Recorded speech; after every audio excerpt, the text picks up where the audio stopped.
Good afternoon, wildlings. Hello, hello. I'm Aja Van Sika of SheRewilding.com, and I'm so excited to be here with you guys.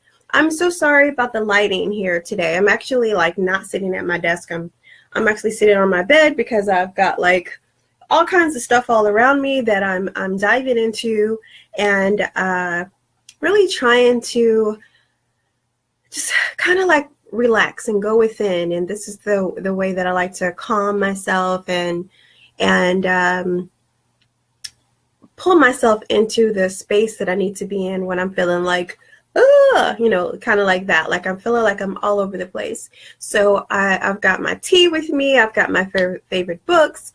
I've got the different things that I like to listen to on my phone, and I'm in relax mode because earlier today I was in a whole creative space, and I was just wilding out. I mean, completely wilding out. And now it's time for me to relax a little bit. So I'm doing Mastermind Monday, obviously at 1 p.m. Eastern Standard Time today instead of at 10 a.m. because I had some things that I needed to do with my older son, and I'm very just thankful that I'm able to do those kinds of things. And that's what happens when you work for yourself, and I really like that. So thank you, dear Lord.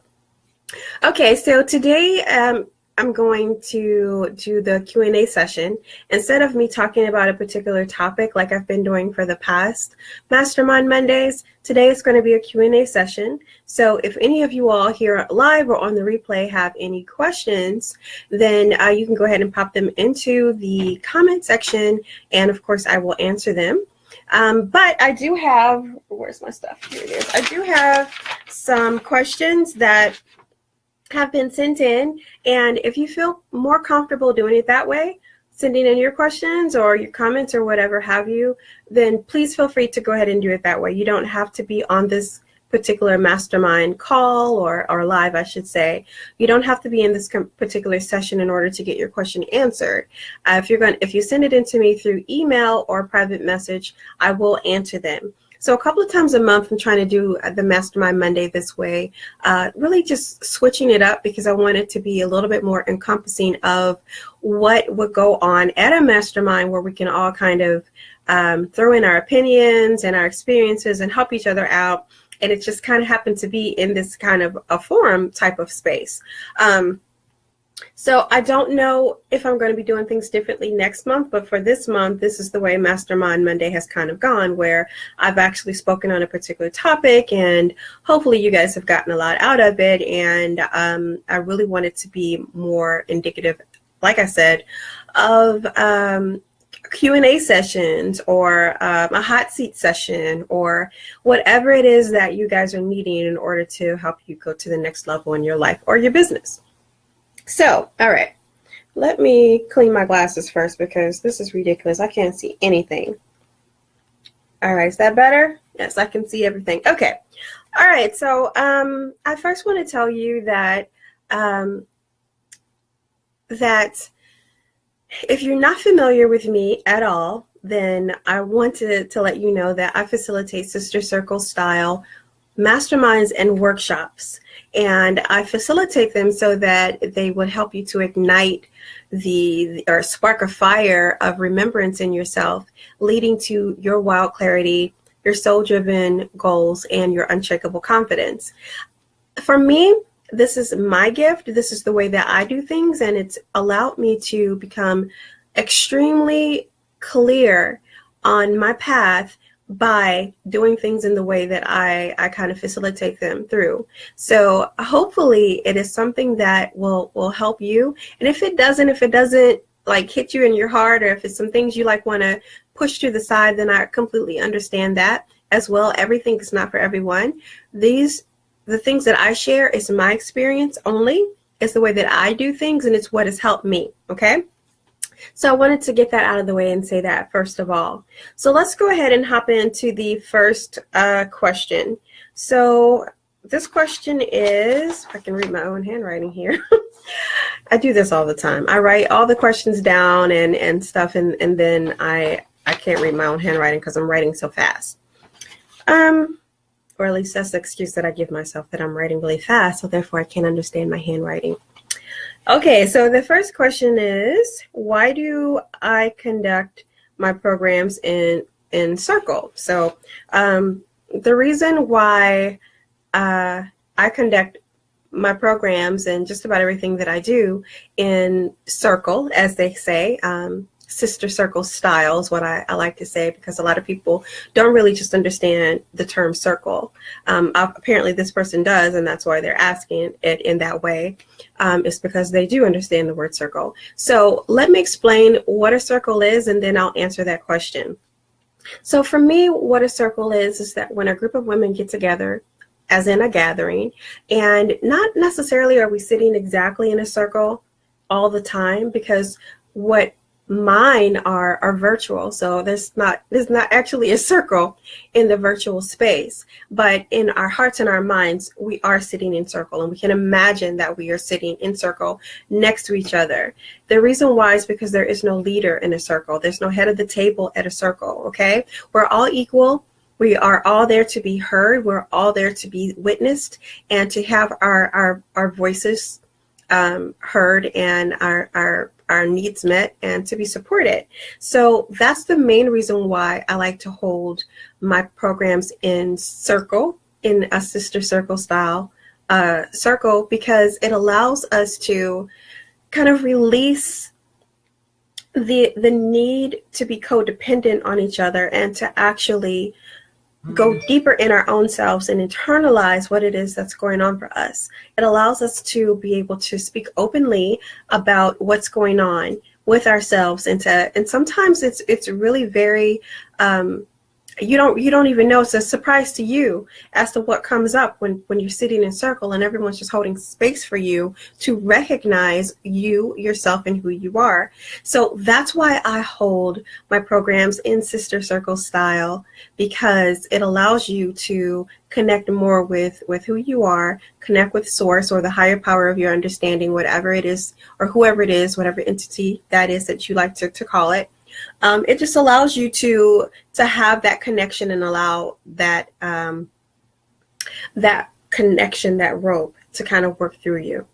And there's a lot of power in that. There's a lot of power in you allowing yourself to be healed in that manner, because you are gaining the knowledge directly from the divine. Okay, so if we're sitting in circle and you feel comfortable enough, open enough to actually speak up and allow spirit to speak through you and move through you, or allow the higher power of your understanding, whatever it is, whoever it is you understand that to be, to actually connect with you and speak through you, then there's so much transformational healing in those moments. And there's been no place else that I've ever seen such healing done than when we are in circle, because we're raw, we're open, we're supported, we're secure. There's a lot of security in these circles where there are confidentiality going on, and I uphold people to the highest standards in those moments. So sometimes I will record the sessions, but I don't share them out. Like I'll edit the videos, the audios out where you're only listening to me and you're not listening to anyone else, because of the fact that there is a lot of confidential information that is shared when people are in circle, and I don't want that information shared. If you're not there, then you just you're not there, and you are not welcome to hear what that person has entrusted us as the people in that circle at that particular time has heard from about you. Do you understand? I hope that you do. So, and the other reason why I hold the sister circle style gatherings is because that's what I feel, where I feel most comfortable at. It's where I feel like I'm at my best, and where I'm able to hold space and be the person that I know that I'm meant to be is in that space, and that is in circle. I am not one of those people who like to just totally like lead a program completely. And yes, I teach on things, but what I'm more like is like a guidess. Like I'm guiding you into the different questions to ask yourself, and then you talk about what comes up for you from those different questions. That's where I'm at my best. That's my sweet spot, is there. So I didn't know this about myself until maybe a few years ago, after this kept on coming back up for me. Just, I want to be in circle. I want to be in circle. I want to be in circle all the time. I want to be in circle. So that's when I realized that stop fighting it. If that's where you're meant to be, then that's just where you're meant to be. Figure out what that looks like for you and make it work. And so that's why I conduct my programs in circle style. Okay, number 2 is, how do I find clarity in situations where I don't see a way out? Okay, this is a question that is very, very common.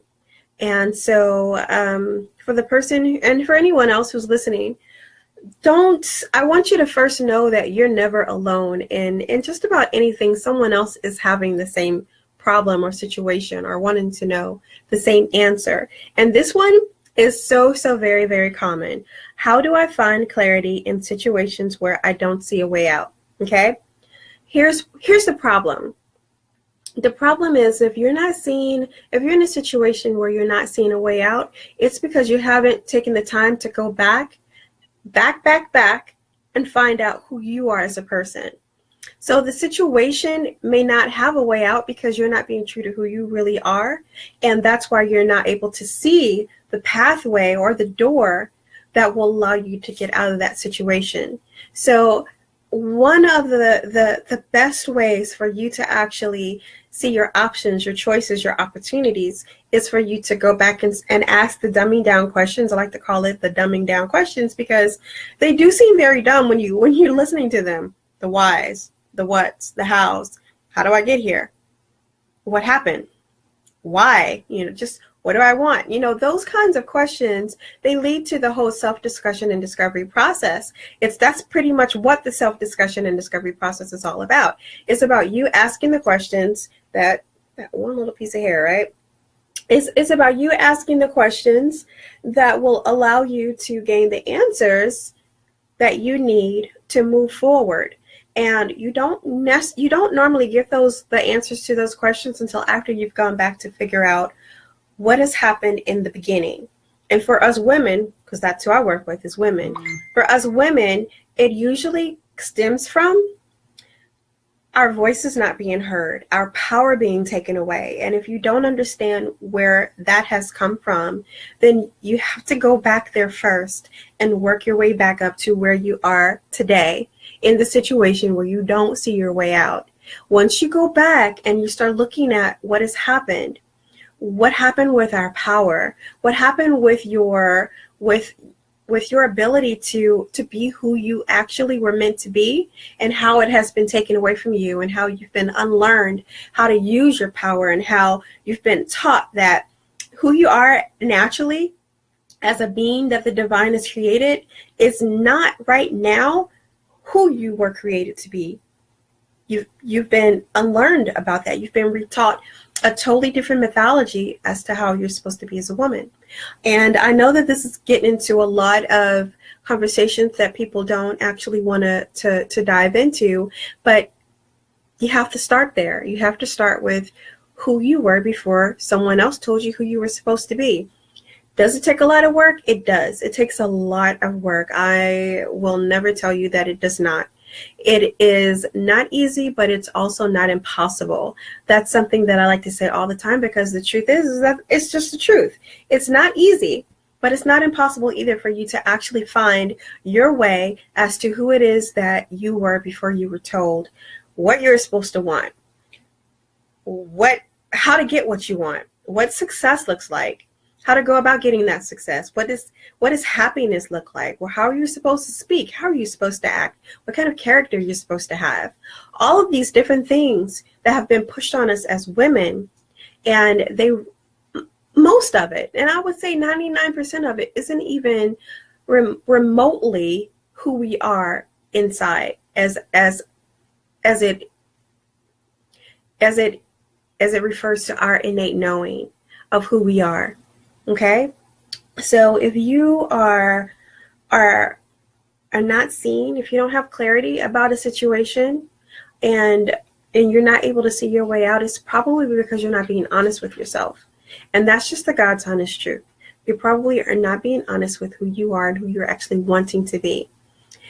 You're in conflict. And to me, conflict or confusion is just you wanting to go down road A, but you know that conflict or confusion is you know that you want to go down road A, but you're still trying to go down road B, even though you really want to be over here in road A. So you're in conflict with yourself, and this conflict, it produces mass confusion, okay? So want clarity and you want to get out of the situation and you don't see your way out, then go back to looking at who you were before you forgot. Go look at her story. Go look at the history of women. Go look at who we were as a people. And I'm talking about women, who we were. We were the shamans. We were the healers. We were the wise women. We were the ones who concocted the herbs for our moon cycle pain, for contraception, for helping us ease through menopause. We were all of these people. We were the ones with the knowledge and the secrets and the mysteries of who we are.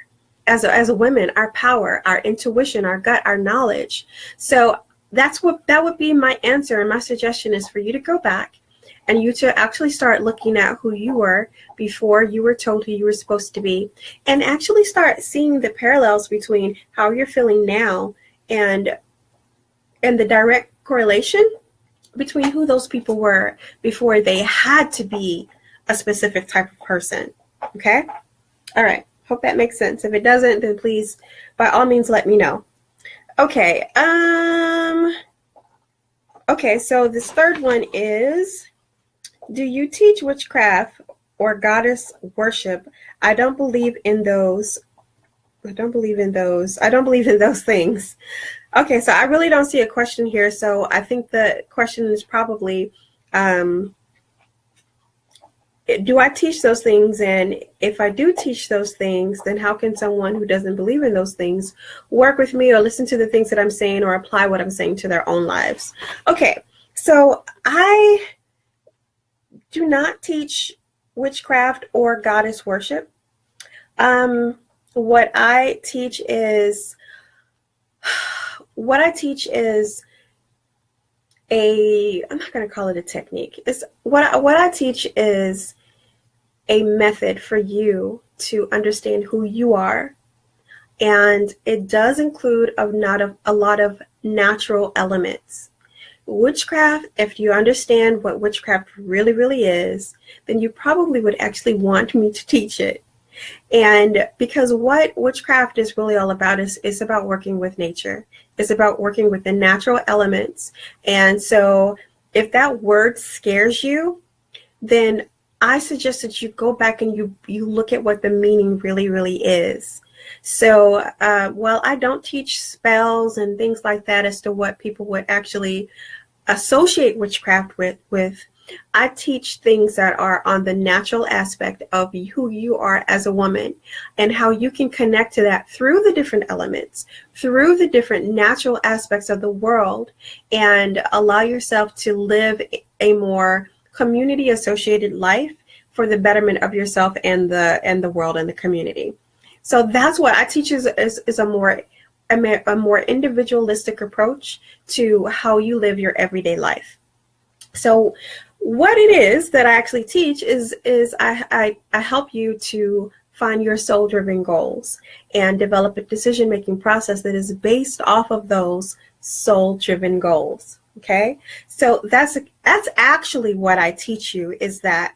So a lot of times what I find is that women come to me who are depressed. They lack confidence. They lack direction. They lack clarity about which way they should be going in their life or their business. And a lot of people come to me for business stuff, but I always go back to their life first because that's where everything starts from. We're not born in business, we're born in our lives, so if it's not together in your life, then your business is going to suffer. So that's why I always start with our lives first. And whatever happens in that life wheel, of course, the business aspect, your career is actually on that life wheel, it's going to spill over into that. So after we've worked with the life part, then we go into the business section because of the fact I'm an entrepreneur, and that's what I like to do is work with that aspect. But first, always, always, always, we're looking at your life. We're looking at you as a person, you as an individual, what your soul aspires to be, what your soul is asking you to listen to and to be heard. So that's what we start at. And that will actually tell you, it will guide you just wholeheartedly into the business that you're supposed to be in, how you're supposed to show up in this world and online space or wherever you're doing your business, what kind of programs you should be offering. And it all stems back from you, not from what's good for the person over to the left or to the right. It actually stems back to what's good for you, because we're all individuals here, and there's something for everyone. And because there's something for everyone, I truly believe that you should be coming from a space of what it is that you truly want to do in life, and the people who need what you are there to help transform, those are the people who you're for. Not for you to conform to who they are so that you can give them what they need, because maybe that's for somebody else to give them what they need. You need to be you so that you can help the people who need you. And you don't know that. And it's okay that you don't know that. And how could you know that? Because you don't even know who it is that you're supposed to be in this world. So how could you ever even know what kind of business you're supposed to have or how you're supposed to show up in this business space? Because you don't really even know truly who you really are. Okay, so no, I don't teach witchcraft. I don't teach spells. I don't teach goddess worship. I'm not against any of those things, but I personally don't teach them. When I am in a circle in my rituals, I often say the higher power of your understanding, because I do work with people who are of vast religions. I'm Muslim, actually, and I do bring a lot of the natural elements into my worship. So I actually understand if someone does not want to worship the goddess or witchcraft or whatever it is. But the point is that what I need for you to do before you tell me what is, you don't believe in or anything, I need for you to go research it first and find out the truth about it before you kind of dismiss it and say what you don't do, because it might be actually that you're doing it anyway. You just didn't know that it had a name. So kind of like what happened to me. Anyway, okay, so that's all the questions that I have time for on this live. And I thank you guys for sending them in. If you have not gotten your question answered, I will be more than happy to answer it on the next one. So keep on sending in your questions. And one of these days, I'm going to do a hot seat. So if you wanted to hop in and talk to me about a situation that you're having with your clarity or your decision-making process or whatever, we can talk about it. Anyway, that's all I have for you guys on this beautiful, beautiful Monday. I will see you guys next Monday. Have a wonderful day. Take care. Bye-bye.